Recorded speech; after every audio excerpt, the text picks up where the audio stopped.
Mad Max 3 Beyond Thunderdome is the third installment in the Mad Max trilogy.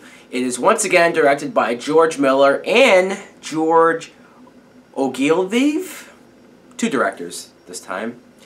And the plot is we see Mad Max, who I don't know how much time has passed since the second film, but he's on his own. He has these supplies, food, weapons, and whatnot until they get stolen from him by this pilot. So he then goes to this tribe where the pilot went to, and he wants his stuff back. But he has to go through the Thunderdome, this big, huge, caged ring to fight. But after all that, he also wants revenge on this group as well. Now, what I thought of the third Mad Max film, Beyond Thunderdome, was I liked the movie. I did. First, I want to talk about Mel Gibson as Mad Max, because here's a character who he doesn't really go through any character arc in this film, because what more can you do with him, right? The first movie, he went from this straight-laced guy, a cop who had a family. His family was the only thing keeping him from going crazy, until when he lost them, that's when he snapped, and that's when he went out all out for revenge. And then the second movie, you see him meet up with this group who brings his humanity back, at least some of it, if not all of it. So this third film, what more can you do with him? It's mostly like you see his character be put into these crazy and random situations and see if or how he can get out of it.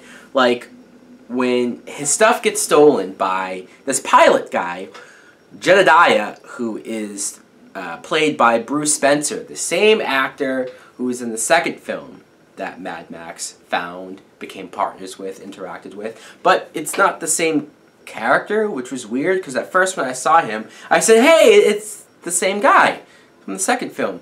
But then you see him with a little kid who's his son, who helps him fly the plane when he steals stuff. There you go. That's the feature for you. And that's when you realize, okay, well, maybe it is still him, but who knows how many years it's been. Maybe he has a son now. But then when he interacts with Max, eventually, they don't know each other at all. And then when I look him up, he has a different name. So I'm like, oh, it's just a different character. Okay. Weird. But he gets his stuff stolen, so he ends up in this place, this tribe of sorts. And he's talking to these people, and they tell him, like, that's where all the weird stuff happens, right? They tell him that they get their energy, their resources from pig shit. I'm not making this up. They explain to him that there's this monoxide or something in the shit that they can take out and use to power their cars and machines, and you just scratch your head and go like, is that real? That can't be real. If it is real, who the fuck found that out? And how? You know what? I don't even want to know how they found that out. But in this group, the leader of the group is this character, Auntie Entity, played by Tina Turner. Tina Turner. I was very surprised to see her in this film because, I mean, maybe she's done some acting before. I don't quite remember what. But she wasn't bad as an actress. I guess I was more so surprised that this is a film that was made in the 80s. And we have this group led by not only a woman, but a black woman. I can't help but smile and appreciate that. And again, she wasn't bad. It seemed like, though, she was more so in this movie to promote her music. Her songs are all over this movie, the soundtrack. But whatever, what can you do? And also in this group, you have this midget who they call the Master. And, I mean, I can't help but not take this guy seriously. Not just because he's a midget, but when he's ordering people around, when they say that he's the smartest person in this group, but you hear the way he talks, the horrible grammar, you go like, wow, okay, so this is the smartest guy, huh? Alright, and then there's one scene where he's being punished, they lower him down into the pigs, and I mean, you just can't help but laugh at that.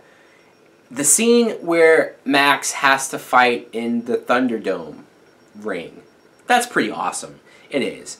It's great fighting, it's great stunts, great action.